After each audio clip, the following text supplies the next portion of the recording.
Thutha wa kiumia kimwe gĩa kumurika mawoni na mateta ma muingi maria mabatie maiguo na matuithanio kamiti-ini ya wuiguano,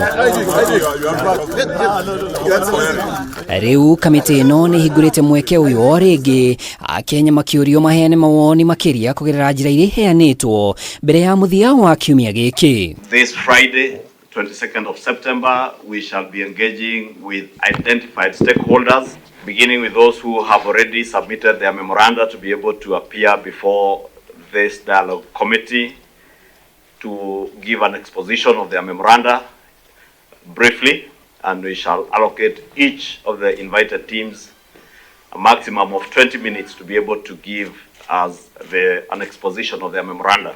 Ona gutuika ikereka ria mbere ria guthathaurania mawoni rikinyanĩire, miena ino yeri ni yugite ti maundu mothe maiguithaniirio, riu ikereka ria ngarario na mirugamo muhiu rigitanywo kwambiriria, o mwena ukihanda na mirugamo yao ya kiuteti. Kamiti said the issues of convergence.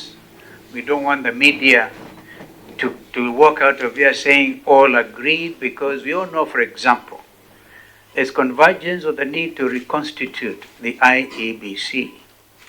But the how is not been agreed.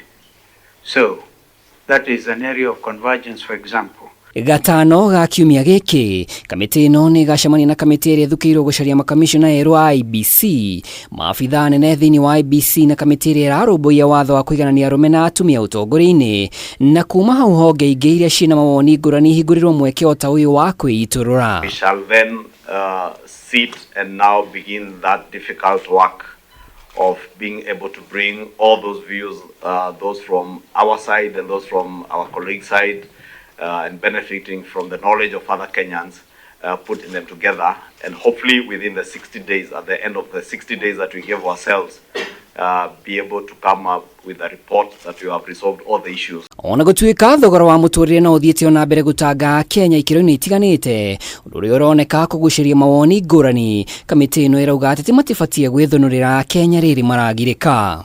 And for example, the difficult issue of the high cost of living, we will deal with it as an interim measure. How do we look at it? We want Kenyans to know that we feel with you, we stand with you, and we stand with each other. And in particular, you will note that the Deputy President last evening on his return from his trip outside the country did admonish some of those people who are being insensitive to the difficult issue of the cost of living. And therefore this committee has even noted that very good progress from none other than the Deputy President. A positive intervention by the Deputy President to call people to order to be sensitive to the issues that His Excellency Kalonzo Musyoka is speaking about, the issue of the cost of living. Giikaro kiu kingi gatafanio ramithi ya kiumia giki kuiguanira mutaratara wa gutafania miario riri mahinda mathiĩte ona mbere gukundera.